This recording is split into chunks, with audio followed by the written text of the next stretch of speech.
Good afternoon, everyone. My name is Chinwe. I have my background in sociology and a PhD in health sciences. The work I'll present today is lay consultation networks and treatment-seeking decisions in slums of Nigeria. So when people feel ill or perceive that they have a health problem, they are likely to talk to non-medical experts about it and just people in their networks. This behavior is referred to as lay consultation. The network members that they speak to act as lay consultants, giving referrals, advice about what to do. And in fact, people can also use online networks and resources such as Dr. Google. What is important is that lay consultation influences health-seeking behavior, and this can be positive or negative. So while lay consultation can happen anywhere in the world, this study was interested in the ones that happen in slum environments. Now, slum environments are low-resource settings with barriers to comprehensive healthcare services, over-reliance on informal care, and general poverty. So it was important to understand who people spoke to, what the influence of speaking to these people was on their behavior, and their general experiences.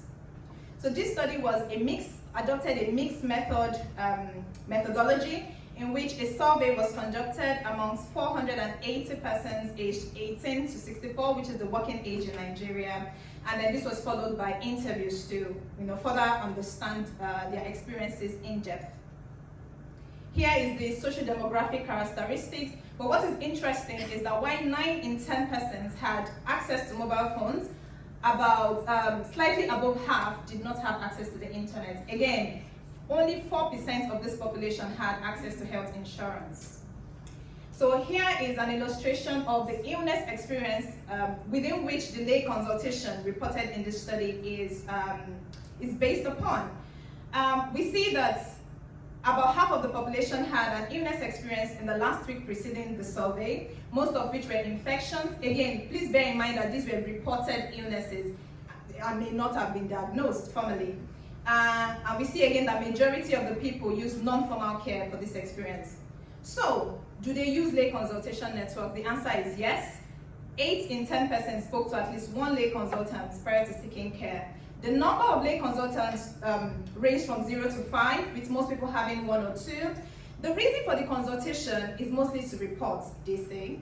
So they thought they were just talking about the symptom. However, once they did speak about this, they received several forms of support, most of which were instrumental and informational. We find that the networks were much more within their immediate environment. As you can see that almost 70% spoke to only family members, about half is their household members, and more than half of the people they spoke to did not advocate for formal medicine. Again, here's an illustration of who exactly was spoken to, and we see that 1/3 of it is spouses. The other thing to see from this diagram is that there were no, again, extensive networks or even online networks.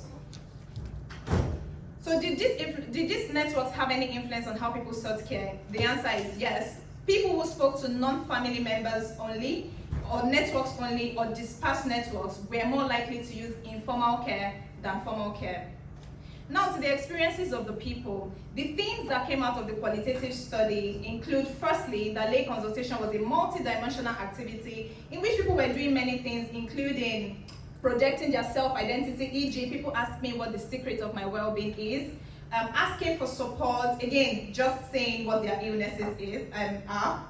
And again, people were more likely to use bonded networks. But then in the context of the slums, it was found that issues pertaining to jealousy, fear that they would lose their privacy, mistrust for larger communities accounted for the reason why people kept their lay consultation within very small network of people. There was limited use of online networks because internet again was a problem, and then again people did not know how to use online resources for this for the purpose of lay consultation. And then the study pointed to the complexities of social support and how that in some cases, yes, it was helpful as people were able to get encouragement to go and seek care, but lay consultants also gave advice that left people with worse experiences than they had before they had the lay consultation. For instance, for the quotes reported here, the person had tried a therapy advised by her friend for her menstrual problems, and as you can see, it left her unconscious and she was not okay again. Over and above all, the qualitative points to the fact that there was a strong sense of agency amongst the people, in which people they could determine what they wanted to do with lay consultation, as summarized in the code that says, in any advice they give me, my opinion matters a lot.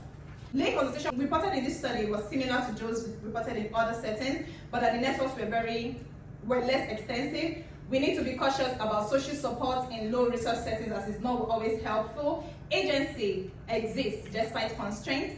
And in terms of next steps, I have literally just come from Nigeria, where I'm co-thinking a lay consultation network intervention.